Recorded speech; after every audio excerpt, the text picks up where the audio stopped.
నమస్కారం. నేను డాక్టర్ సుగుణాకర్ రాజు, డిసిహెచ్ఎస్ జన్గాం. మరి రోజు రోజుకు ఎండ తీవ్రత పెరుగుతున్న నేపథ్యంలో ప్రభుత్వం కూడా సలహాలు, సూచనలు మరి ప్రజలకు తగిన జాగ్రత్తలు చెప్పడం అనేది జరుగుతుంది. మామూలుగా ఈ యొక్క హీట్ స్ట్రోక్ మే నెల ప్రారంభం నుంచెల్లే మన తెలంగాణ ప్రాంతం మొత్తంలో కూడా మరి ముఖ్యంగా జనగామలో నిన్నటికి నిన్న 47 డిగ్రీల సెంటీగ్రేడ్ ఉష్ణోగ్రత నమోదు కావడం అందరినీ కూడా ఆశ్చర్యాన్ని కలిగించింది. అంతేకాకుండా మరి వడదెబ్బతోటి మనకి ఇప్పటి వరకు ఒక 2-3 కేసులు కూడా చనిపోయినట్టుగా మరి పేపర్లో చూడడం జరిగింది. ఈరోజు మార్నింగ్ ప్రజలు ఎవ్వరు కూడా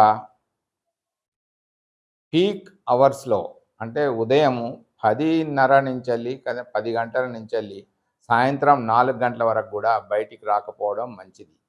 ఒకవేళ తప్పనిసరి పరిస్థితుల్లో బయటికి వెళ్ళాలంటే మాత్రం వదలుగా ఉన్నటువంటి వైట్ క్లాత్ని, కాటన్ దుస్తులను ధరించాలి. మరియు అత్యధికంగా నీరు మరి క్యారీ చేయడం కూడా మంచిది. మనం చల్లటి నీరును క్యారీ చేయాలి. లేకపోతే మజ్జిగ మరి దాంట్లో కూడా ఉప్పు కలుపుకొని, లైట్గా ఉప్పు కలుపుకొని ఆ విధంగా ఉంటే బాగుంటుంది. నిమ్మరసం, కొబ్బరి నీళ్ళు, మరి ఇప్పుడు ఉన్నటువంటి సీజనల్ ఫ్రూట్స్ కూడా మన వెంట ఉండడం అనేది మంచిది. మరి పీక్ మరి 12, 1 గంట, 2 గంటల ఆ మధ్యలో అయితే అసలు బయటికి పోకపోవడమే మంచిది. ఎందుకంటే ఈ హీట్ స్ట్రోక్ వచ్చే ప్రమాదం ఎక్కువ. మనము గినక సుమారుగా ఒక హాఫ్ అన్ అవర్ గినక బయట ఉండదలుచుకుంటే మాత్రము శరీరము దాని యొక్క టెంపరేచర్ కంట్రోలింగ్ అనేది తప్పిపోతుంది. కంట్రోలింగ్ తప్పిపోయి మనకు చెమట రావడం అనేది తగ్గిపోతుంది. బాడీ కూలింగ్ మెకానిజం మొత్తం పూర్తిగా మనకు చెమట రాలేదు, ఎండకపోయినాము అంటే మన బాడీ యొక్క టెంపరేచర్ని కంట్రోల్ తప్పినట్టే వెంటనే మనం గుర్తించవచ్చు. మరి తీవ్రంగా ఆయాసపడడం కానీ, మనకు 103, 104 టెంపరేచర్ మన బాడీ టెంపరేచర్ రైజ్ కావడం కానీ, మనకు వామిటింగ్ రావడం కానీ, మరి కాళ్ళు చేతులన్నీ పట్టేసినట్టు కానీ, పిక్కలన్నీ నోరంతా ఆడిపోవడం కానీ జరుగుతుంది. వెంటనే సాధ్యమైనంత వరకు వెంటనే వచ్చి చల్లటి నీళ్ళతోటి మరి శరీరం అంతా తుడుచుకోవడం కానీ, మరి ఫ్యాన్ గాలికి మరి చల్లటి నీటితో ఉంటే కొంతవరకు ఉపశమనం అనేది వస్తుంది. ఓఆర్ఎస్ ద్రావణాన్ని తీసుకోవాలి. మరి ప్రభుత్వం కూడా ప్రతి ఒక్క ప్రాథమిక ఆరోగ్య కేంద్రాలలో కానీ మరి సబ్ సెంటర్స్లో కూడా సరిపడా నిల్వ ఉన్నది. మరి ప్రజలు కూడా వాటిని తీసుకొని వాడుకోవచ్చు.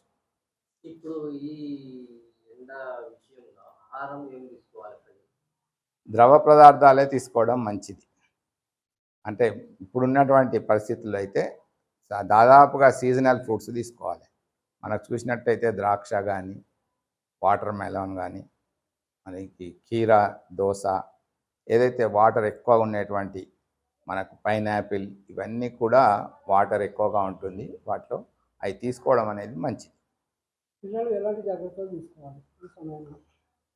మన పిల్లలు సరిగా వాటర్ తీసుకుంటున్నా లేదా, వారి అంటే వాళ్ళకు హైడ్రేషన్ సరిగా ఉంటుందా లేదా, మరి పిల్లలకు వాళ్ళ యొక్క శరీరము చల్లగా ఉందా, లేకపోతే వేడి పడుతుందా, పొడి పడుతుందా, పొడిగా ఉంటుందా లేదా కూడా చూసుకోవాలి.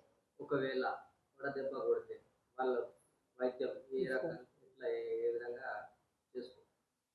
వడదెబ్బ తగిలింది అనడానికి కారణం నేను చెప్పాను కదా ఇంతకుముందే మీకు. వడదెబ్బ తగిలింది అని అంటే మన శరీరం యొక్క చెమట రావడం అనేది తగ్గిపోతుంది. పూర్తిగా డ్రై అయిపోవడం జరుగుతుంది. కాళ్ళు చేతులన్నీ గుంజకపోవడం జరిగిపోతుంది. రెండవది శరీరం మడతలు పడుతుంటుంది, మనకు డ్రైగా ఉంటుంది అన్నట్టు, కన్ఫ్యూజన్. మళ్ళీ పోతే వామిటింగ్ వచ్చినట్టు రావడం, హెడేక్ రావడం, మరి ఒక్కోసారి సడన్గా కొలాప్స్ కావడం కూడా జరుగుతుంది. రైతులకు ఇచ్చే సూచనలు, ఎండలో బావి దగ్గర పనిచేస్తుంటారు కదా, వాళ్ళకి ఎలాంటి సూచనలు ఇస్తారు? పీక్ టైంలో చేయకపోవడమే మంచిది. ఈ పీక్ టైంలో మన శరీరము టెంపరేచర్ కంట్రోలింగ్ చేసుకునే సిస్టమ్ మొత్తం కూడా దెబ్బతినే అవకాశం ఉంటుంది. కాబట్టి మరి ప్రభుత్వ సూచనలు కూడా ఉన్నాయి. తప్పనిసరి పరిస్థితి అయితేనే పోవాలి. నీడకు పని చేసుకోవచ్చు కానీ ఎండకైతే పని చేయడం కుదరదు.